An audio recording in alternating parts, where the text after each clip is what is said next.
ओम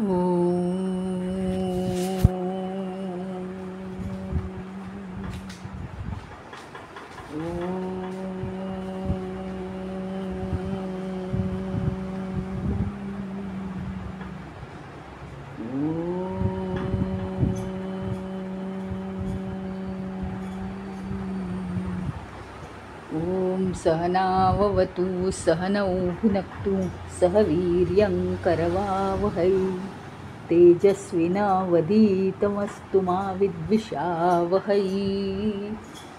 ओम शांति शांति शांतिः।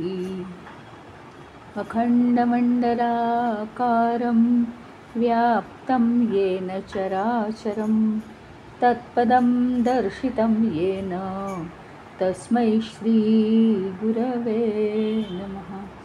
अज्ञानतिमिरान्धस्य ज्ञानाञ्जनशलाकया चक्षुरुन्मीलितं येन तस्मै श्री गुरवे नमः। गुरुर्ब्रह्मा गुरुर्विष्णु गुरुर्देवो महेश्वरः गुरुरेव परं ब्रह्म तस्मै श्री गुरवे नमः। स्थावरं जङ्गमं व्याप्तं यत्किञ्चित् सचराचरं तत्पदं दर्शितं येन तस्मै श्री गुरवे नमः। चिन्मयं व्यापि यत्सर्वं त्रैलोक्यं सचराचरं तत्पदं दर्शितं येन तस्मै श्री गुरवे नमः। त्वमेव माता च पिता त्वमेव बन्धुश्च सखा त्वमेव विद्या द्रविणं त्वमेव सर्वं मम देवदेव त्वमेव सर्वं मम देवदेव।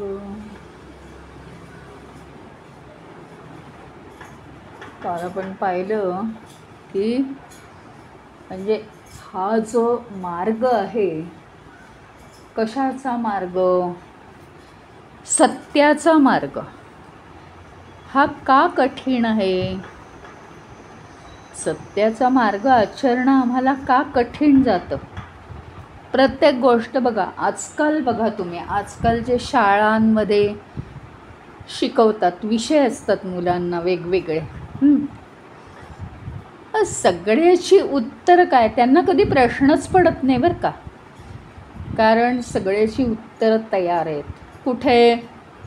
मोबाईलवर, गुगलवर, यूट्यूबला, डायजेस्टमध्ये विविध प्रकारची 3-4 प्रकारची डायजेस्ट आहेत.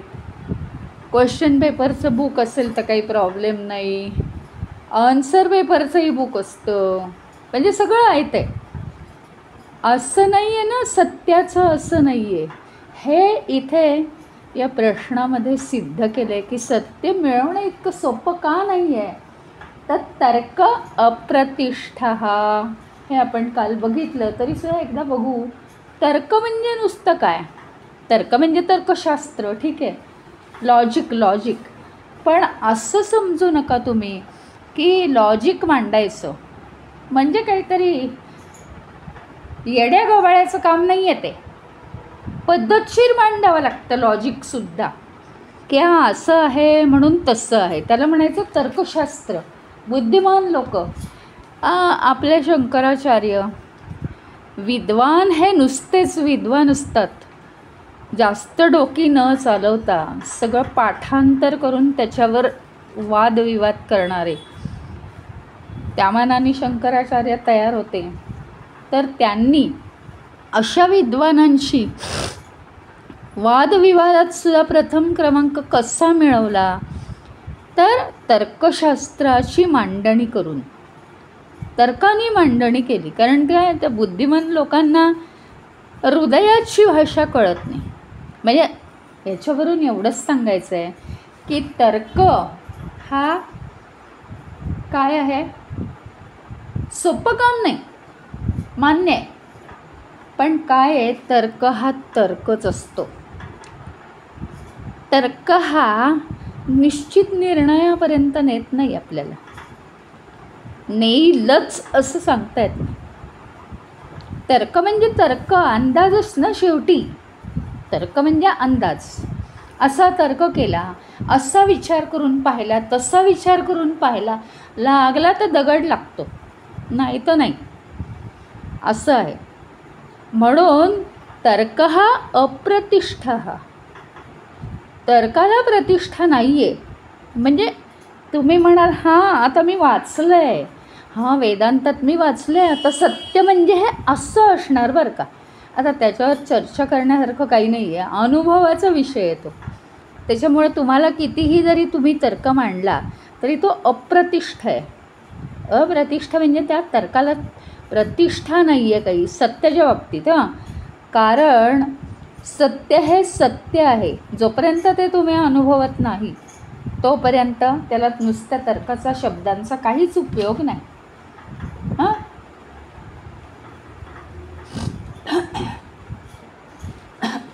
सामान्य बुद्धीचे जे सामान्य बुद्धीचे जे लोक आहेत त्यांना या तर्काचा काहीच उपयोग नाही. असामान्य बुद्धीचे हुशार जे लोक आहेत तर्कावरून स्वतः योग्य रीतीने जातील ते बुद्धी चालून. सामान्य लोक तर्काचा उपयोग करून चालू शकत नाही. दुसरं आहे श्रुतयः विभिन्नः. श्रुतयः म्हणजे श्रुती, धर्मग्रंथ सगळे, वेद, वेदांत, पुराण, हां, शंकराचार्यांचे ग्रंथ, जे काय असेल हे सगळे ग्रंथ, हे जे सगळे ग्रंथ आहेत, मनुस्मृती म्हणा, अजूनही काहीही म्हणा, हे सगळ्या ग्रंथांना आपापलं महत्त्व आहे. परंतु त्याने आपल्याला सत्यापर्यंत पोहोचता येत नाही. त्याचं कारण स्पष्ट आहे की हे सगळे ग्रंथ हे वेगवेगळी मतं मांडतात. वेदांमध्ये वेगळ्या पद्धतीने लिहिलं गेलेलं आहे. कर्मकांड, मग त्याचा विनियोग, मग त्याच्यावरती वनात जाऊन चिंतन मनन, आणि या सगळ्यात काही अर्थ नाही. म्हणून शेवटी ऋषीमुनी म्हणतात की वेदांतच स्वीकारावा, असं आहे.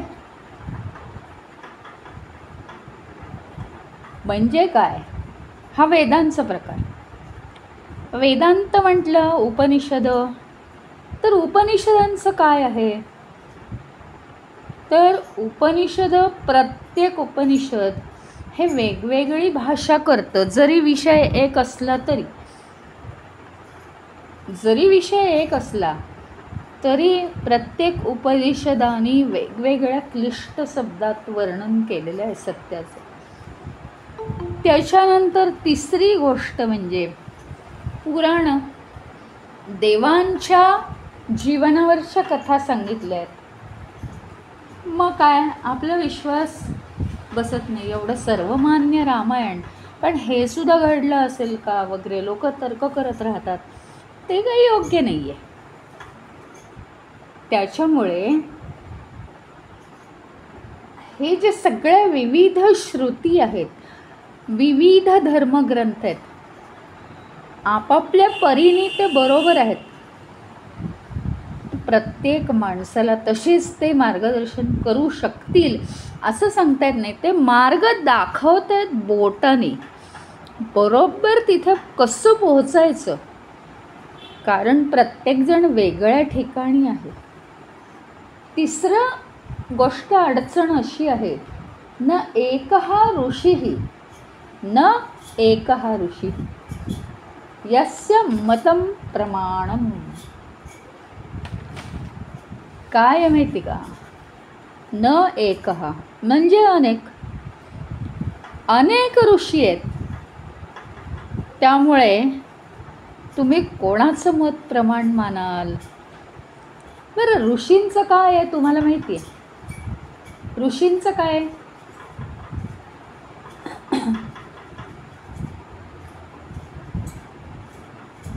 कोणते एकेका ऋषीचं मत घेतलं हां तर तो एकमेव मार्ग आहे का?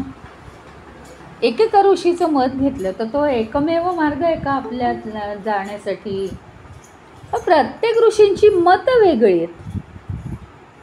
तुम्ही कुठे कुठे जाणार आहे म्हणजे कोणकोणती मतं तुम्ही समजावून घेणार आणि वेगवेगळी मतं समजावून घेताना तुमची दिशाभूल नाही का होणार? प्रत्येक शिकवणीत म्हणजे प्रत्येक ऋषीची शिकवण ही समजा 2-3 ऋषींची शिकवण घेतली तर ती परस्पर विरोधी पण वाटू शकते. त्या परिस्थितीतून ते ऋषी जन्माला आलेले आहेत हां. म्हणजे जन्माला येण्याची परिस्थिती वेगळी आहे, जन्माला आल्यानंतरची आजूबाजूची परिस्थिती वेगळी आहे. त्यांनी ती व्यक्ती कशी घडते हे आपल्याला माहिती नाही. वृत्ती वेगवेगळ्या आहेत, त्याच्यावर त्यांची मतं आहेत सत्याबद्दलची हां. किती ऋषींची किती मतं घेणार आहे? सगळी खरी आहेत, बरोबर आहेत, आपल्याला सूट होणार आहेत का? आपल्याला सत्याप्रत नेणार आहेत का? आता बघा एक उदाहरण म्हणजे वेगवेगळ्या ऋषींनी मतं मांडली आहेत, त्याच्यामुळे यजुर्वेदाचे झाले 2 भाग, शुक्ल यजुर्वेद, कृष्ण यजुर्वेद. आपण काहीच खोटं म्हणू शकत नाही, पण खरं म्हणावं तर आमच्याकडे काय पुरावे आहेत, आम्हाला काय कळतं आहे त्यातलं मुख्य म्हणजे की हो शुक्ल यजुर्वेद असं आहे, कृष्ण यजुर्वेद तसं आहे. काही कळतं आहे का आम्हाला त्यातलं? काही नाही, आम्ही काही नाही बोलू शकत. आणि त्यांची मतं ही खरी आहेत, त्यांच्या साधनेत जाऊन त्यांनी केलेली. परत एक गोष्ट क्लिअर करायची आहे झालेली आपली की साधनेत गेल्यावर ते एकच सत्य सांगणार हे मान्य आहे, पण साधनेतून बाहेर आल्यानंतर ते जेव्हा त्यांची मतं मांडतात तेव्हा त्यांच्या वैयक्तिक स्तरावरती ती मतं असतात, त्यांच्या वृत्तींप्रमाणे, त्यांच्या भावभावनांप्रमाणे, त्यांच्या विचारांप्रमाणे.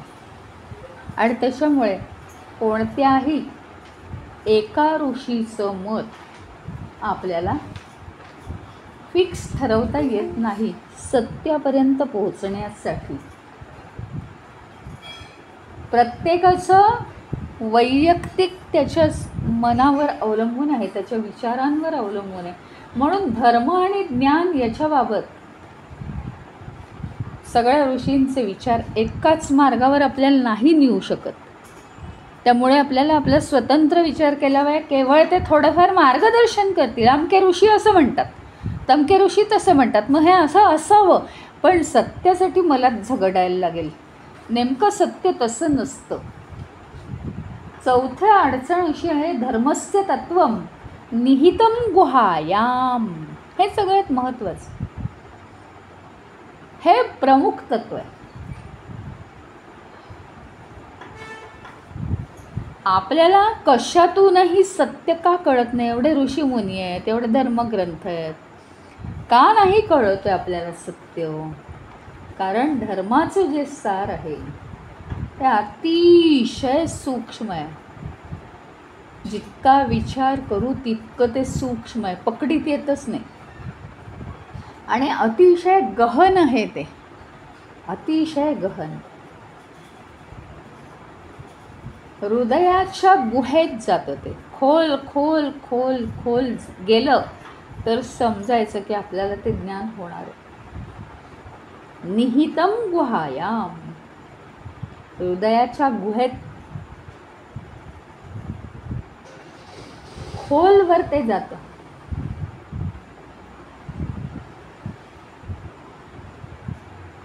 म्हणजे आपण आपल्या इंद्रियांनी पाहू किंवा ऐकू नाही शकणार ते. आणि मनाच्याही पलीकडे येते, बुद्धीच्याही पलीकडे.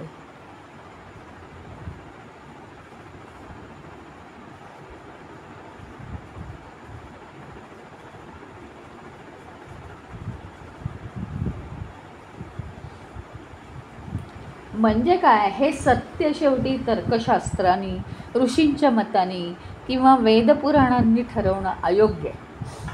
तसं शक्य नाही आहे ते. आपण साधना केली पाहिजे. हृदयाच्या खोल गुहेतलं सत्य अतिशय धीरोदात्तपणाने, अतिशय हळूवारपणाने जाणण्याचा प्रयत्न केला पाहिजे. ऋषीमुनी तर हेच करत आले. आता बघा ना, आपण म्हणू की ऋषीमुनींचं जे शास्त्र आहे हे आपल्याला का रुचत नाही, कारण ते फक्त सत्याचा मार्ग दाखवतं. पण मी जिथे आहे, काय आहे माहिती का, एकाच गावाला जायचं आहे सगळ्यांना, पण तरी कुठून, म्हणजे एक कुठून येणार आहे, एक दुसरीकडून, एक तिसरीकडून येणार आहे, म्हणजे त्यांच्या सगळ्यांच्या गाड्या आणि रस्ते वेगवेगळे. तसं होतं आहे हे. कुठल्या तरी ऋषींचा मार्ग आचरायचा हे अयोग्य आहे. कारण आपण कुठल्या रस्त्यावर आहोत, म्हणजे दुसरी एक भलतीच गाडी आपल्याला चालेल का, ती येतही नाही आपल्या स्टेशनवर. मग काय करायचं. म्हणून ऋषींचं मार्गदर्शन आपल्याला घेता येत नाही.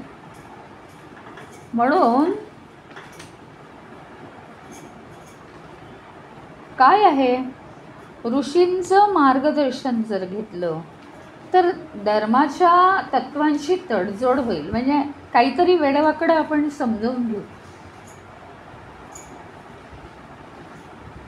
मग आता काय करायचं, गुरुला किंवा ईश्वराला समर्पित झालं पाहिजे, म्हणजे आपल्याला मार्ग सापडेल.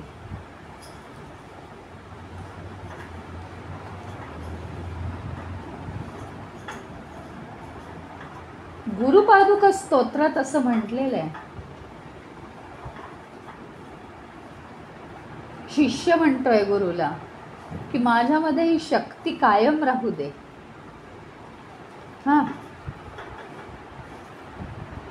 सत्य जाणण्याची शक्ती कायम राहू दे अशी विनंती करतोय. आणि ती जी शक्ती आहे ती म्हणजे संसार सागरातून नेणारी एक होडी आहे गुरुनी पाठवलेली, असं तो कल्पना करतो.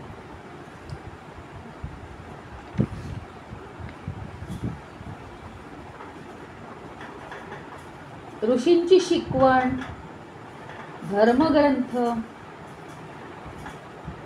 वेद, हे काय झालं, ही साधन आहेत सगळी. म्हणजे काय, मला जर काही लिहायचं असेल,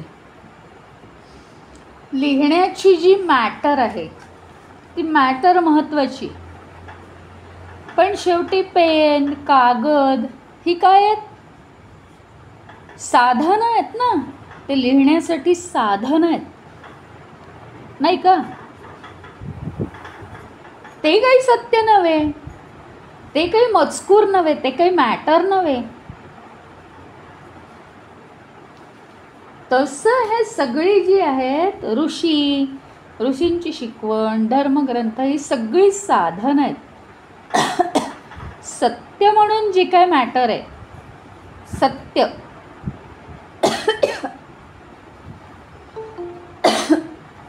ते प्रत्येकाला आपापलं जाणायचं.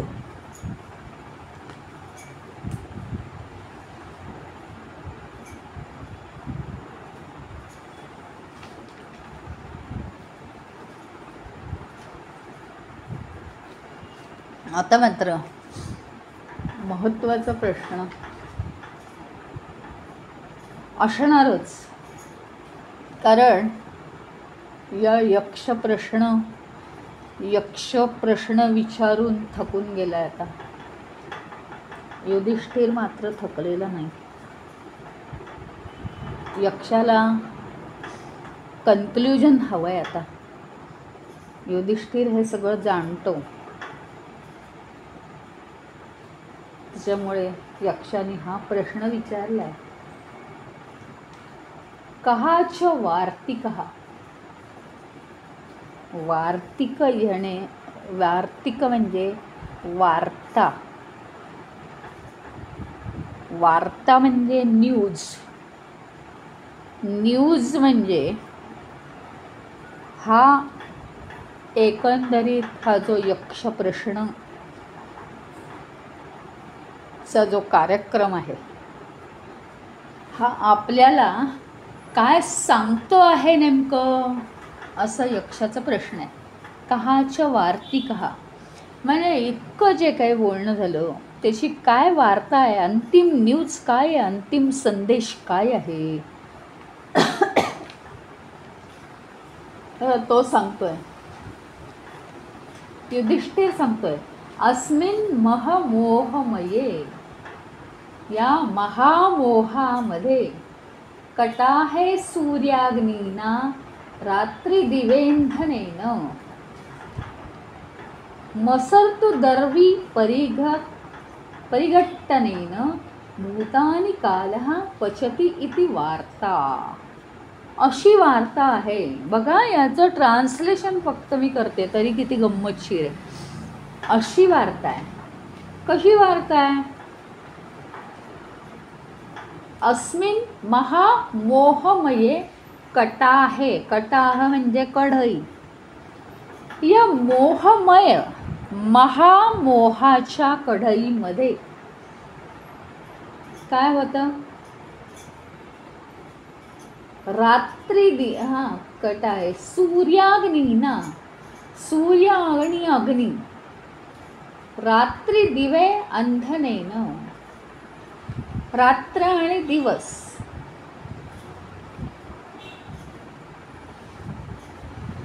दिवेंधनेन म्हणजे रात्री दिवा इंधनेन, रात्र आणि दिवस या इंधनाने. नसर्तु दर्वी परिघट्टनेन,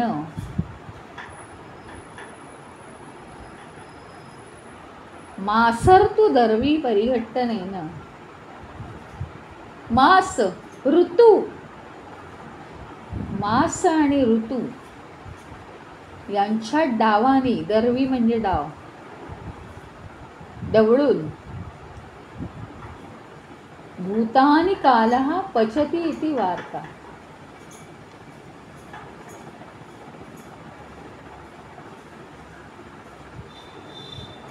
या भूतमात्रांना काळ शिजवतो, अशी वार्ता आहे. लांबलचक जरी लक्षात आलं नसेल तरी एक एक आपण आता मुद्दा घेणार आहोत. ज्या पद्धतीने, गंमत बघा कसं आहे आणि आपलं आयुष्य कसं चाललेलं आहे ते बघा. काळ काय करतो? हळू हळू हळू मंद गॅसवर आपण जसं शिजवतो ना, काही जळू नये वगैरे म्हणून, हळू हळू हळू पण स्थिरपणे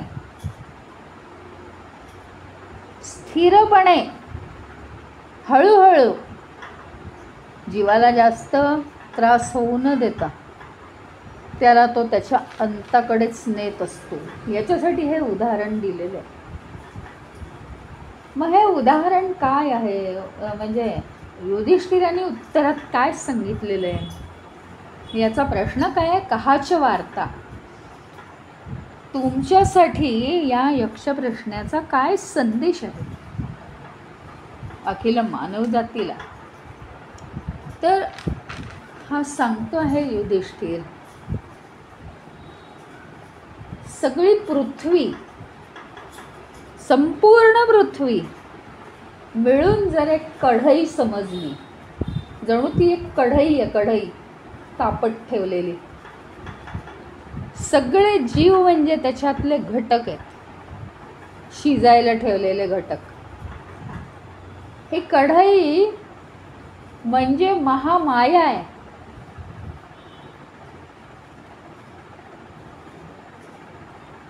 कढई म्हणजे महामाया आहे आणि महामाया आहे ती माया, म्हणूनच सगळेजण कढईत जाऊन बसलेत जीव. म्हणजेच ती सगळ्या जीवांवर प्रभाव टाकते आपला.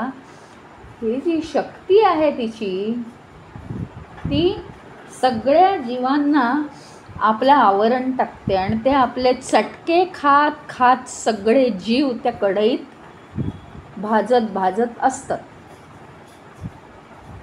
अशा या महामोहाच्या पात्रामध्ये जीव सगळे शिजवले जातात. म्हणजे जीव का शिजतो माहिती का? तर त्याला भ्रम आहे म्हणून. त्याला माया मोहच आवडतोय. हा सगळा स्वयंपाक कोण करतं? तर म्हणे काळ करतो. काळ तुमच्या सगळ्या ह्याच्यानुसार, कर्मानुसार तुम्हाला जेवू घालतो म्हणे. तो सुखदुःखांनी जेवू घालतो बरं का. सुखदुःखांनी तो जेवू घालतो. मग हा स्वयंपाकाचा काळ म्हणजे काय माहिती का? महिनोन महिने, ऋतून ऋतू, हां सगळे ऋतू, महिने, आणि यात आहे डाव, दरवी. दरवी म्हणजे डाव. ह्या कढईत शिजवतो ना माणसांना तो, हां, तर यातले डाव कोण आहेत माहिती का?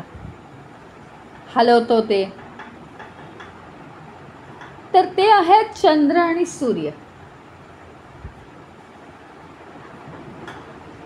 आणि मग त्याला इंधन काय आहे? पेटता असतो ना तो अग्नी. कढईत जेव्हा हे जीव शिजतात त्याला इंधन काय आहे? तर दिवस आणि रात्र. दिवस आणि रात्र एका मागोमाग येतात म्हणून आग पेटते. म्हणजे काय वेगवेगळं काहीतरी पाहिजे. दिवस तर दिवसच, रात्र तर रात्रच, एकाच धुंदीत राहील माणूस.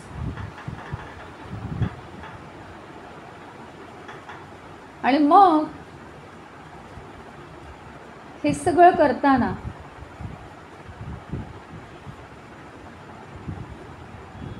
तो शिजत असताना त्याला अज्ञानाची जाणीव राहत सुद्धा नाही.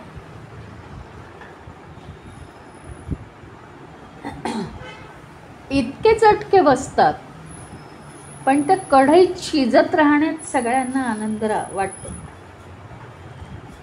त्यांना आपण शिजतोय कढईत आणि पुन्हा आपण या कढईतच येऊन पडणार आहोत. कारण पुन्हा जन्म झाला, आला जीव जन्माला की घातला कढईत, असा काळाचा महिमा आहे. त्यामुळे या परिणामांची कल्पनाच माणसाला येत नाही, कारण तो मायामोहात अडकलेला आहे. आणि मग हे परिणाम कळत नाहीत काय आहे, म्हणून तो काय करतो?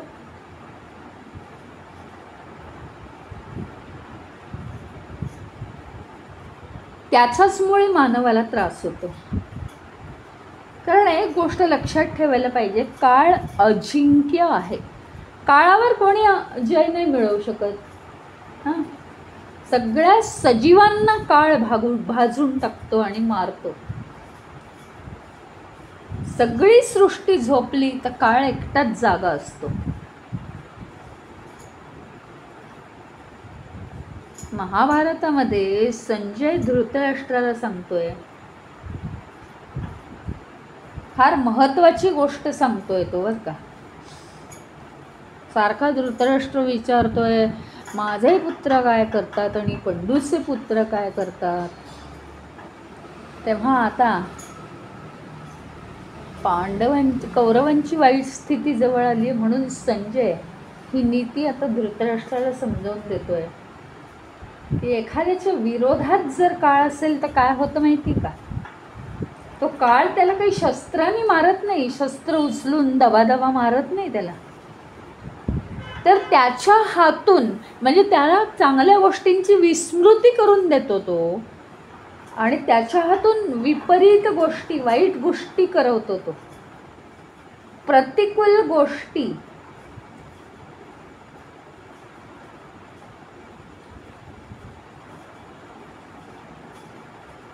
ज्या गोष्टी करणं अयोग्य आहे अशा वाईट गोष्टी, प्रतिकूल गोष्टी त्याला अनुकूल वाटू लागतात, चांगल्या वाटू लागतात. आणि मग चुकीचे सगळे कृती, चुकीचे त्याचे परिणाम, मग दुःख वाटायला येतं.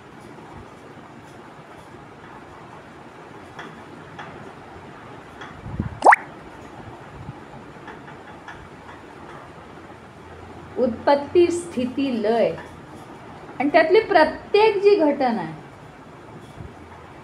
14 भुवनांमध्ये सगळ्या घटना काळाच्या अधीन असतात. आणि काळ काय करतो माहिती आहे का? निपक्षपातीपणाने कार्य करतो आणि सर्वव्यापी अनंत अशा प्रकृतीमुळे काळ पूजिला गेला आहे.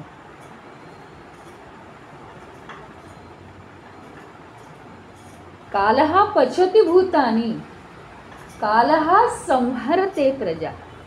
म्हणजे काय? काळ माणसांना शिजवतो आणि काळ माणसांचा संहारही करतो. सुप्तेषु जागर्ती म्हणजे काळच केवळ झोपलेल्यांना जाग करतो. आणि कालेही दुरतिक्रमः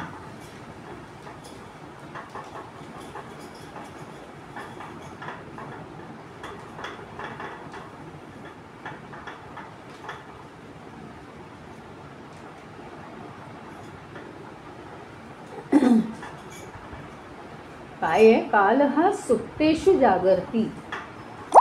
काळ झोपलेल्या माणसाला जाग करतो आणि काळ उल्लंघून जाणं मात्र कठीण. काळ काय करतो माहितीये का? वैश्विक आणि वैयक्तिक सुद्धा घटनांचा काळ साक्षीदार आहे. सगळ्या गोष्टी त्याला कळतात. अत्यंत बारकाईने तो त्या सगळ्या कृतींची नोंद घेतो. वैयक्तिक स्तरावरचे प्रत्येकाचं नशीब जे आहे ते काळाच्याच हातात आहे.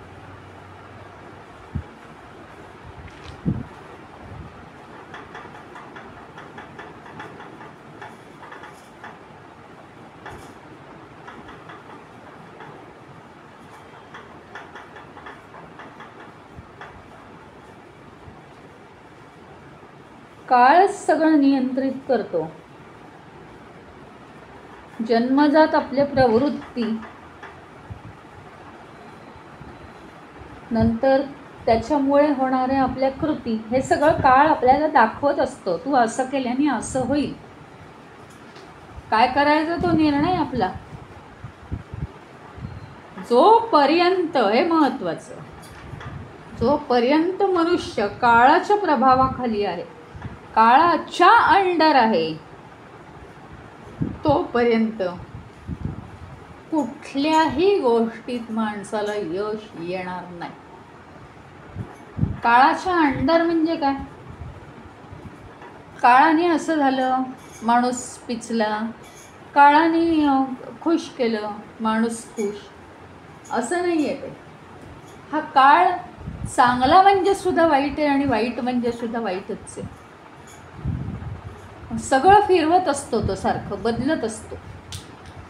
तुमच्या योग्य कर्माची फळं येण्याची वेळ झाली की काळ सगळं नशीब बदलून टाकतो. तुम्हाला योग्य त्या गोष्टी सुद्धा अयोग्य वाटायला लागतात. ज्या अयोग्य आहे ते करण्याची वृत्ती निर्माण होते तुमच्यामध्ये. खूप महत्त्वाची गोष्ट ही संजय आणि याला काय धृतराष्ट्राला सांगितलेली आहे. जेव्हा काळ आपल्यावर कोपतो ना, तेव्हा तो सगळं बदलू शकतो. अजिंक्य आहे तो, राजा आहे तो, या विश्वाचा नव्हे, या सृष्टीचा. विश्व तर एक आहे, सृष्टी म्हणजे अखिल सृष्टी. त्याच्यामुळे काळाच्या अधीन जर तुम्ही जितके दिवस राहाल तितके दिवस कधीही कशातही यश आल्यासारखं वाटेल, पण यश नसणार ते, कारण ते नष्ट होणार आहे. म्हणजेच माणसाने काय करायला पाहिजे तर भूतकाळ याचा चांगला भूतकाळ आहे म्हणून गर्व करायला नको, वाईट भूतकाळ आहे म्हणून पश्चाताप करायला नको आणि भविष्याची फालतू चिंता करायला नको. तर वर्तमानात राहायला पाहिजे. हे झालं एक सोल्युशन. वेळ आली ना तर मग काय होणार आहे माहिती का, वर्तमानात राहा की काहीही राहा, ती वेळ सगळं आपलं खाऊन टाकते. संपत्ती खाईल, स्वभाव चांगला खाईल, वाटेल ते करेल. काळाचा सामना जर तुम्ही करत बसलात तर शक्य नाही आहे. मग काळाचा सामना न करता राहायचं असेल, कारण काळ अजिंक्य, काळ विजेता. मग आता काळाचा सामना करायचं असेल किंवा काळावर विजय तुम्हाला मिळवायचा असेल तर काळाला हरवणारा कोण आहे? एकमेव ईश्वर. त्या ईश्वराला समर्पित व्हायचं. ईश्वराला समर्पित आपण झालो रे झालो, पण तेवढं समर्पण मात्र हवंय ना, 100% समर्पण. नाटक नाही चालत तिथे. तर मग ईश्वर अतिशय प्रेमाने आपलं सगळं जीवन त्याच्या हातात घेतो. फार सोपं आहे. मग योगक्षेमं वहाम्यहम, पण तेवढंच समर्पण भाव त्याला दिसलं पाहिजे. सगळं आपलं नशीब तो ईश्वर स्वतःच्या हातात घेतो आणि आपल्या जीवनात शुभ क्षण येतो. तो म्हणजे आपण कढईतून बाहेर पडतो, त्या शिजवले जात नाही आपण. खरं काय आहे माहिती का, लोकांना वाटतं की आपण इथे कायमचे जिवंत राहणार आहोत. त्याच्यामुळे आपण मौल्यवान मालमत्ता मिळवणं चुकीचं आहे असं माझं म्हणणं नाही, पण सगळ्या मौल्यवान गोष्टी मिळवायच्या, त्याचा मनामध्ये आनंद घेऊन ठेवायचा, सगळे संबंध चांगले राखायचे. म्हणजे ते चांगले राखणं हे चूक आहे असं नाही, पण त्याच्यासाठी जीव की प्राण, जीव तोडायचा सारखा. संपत्ती मिळवायची आणि हे सगळं मिळवून ते कसं राखायचं, सारखं सारखं त्याचं रक्षण कसं करायचं, ह्याच्यामध्ये मनुष्य काय असतो, एंगेज असतो. आणि अंतिम वेळी लक्षात येतं की हे सगळं एका क्षणात सोडून जायचं. त्याच्यामुळे अंतिम सत्याचाच फक्त आपण पाठलाग केला पाहिजे की जे आपल्याबरोबर येणार आहे कायमचं, आणि त्याच्यासाठी वेळेचा सदुपयोग करायला हवा आहे आपण. कारण जर केला नाही आणि ज्या गोष्टी म्हणजे आपल्या हातातनं निसटून जाणार आहेत हे आपल्याला माहिती आहे, आणि तरीसुद्धा जर आपण त्या गोष्टींच्या मागे लागत असू तर निरर्थक वेळ वाया घालवण्यासारखं आहे या जीवनामध्ये.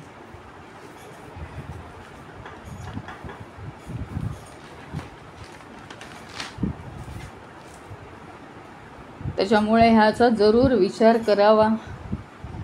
आणि जर कढईत शिजलं जायचं नसेल तर त्याच्यापासून अलिप्त कसं राहायचं, हा मार्ग दिलेला आहे की काळाच्या हातात आहोत आपण.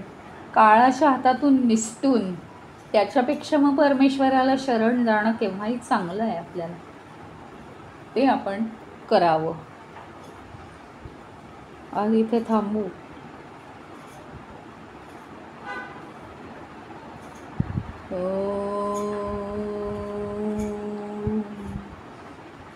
ओम पूर्णमद पूर्णमिदं पूर्णात् पूर्णमुदच्यते पूर्णस्य पूर्णमादाय पूर्णमेवावशिष्यते.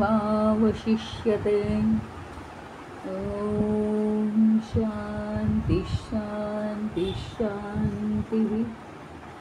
हरि ओम. श्री गुरुभ्यो नमः. हरि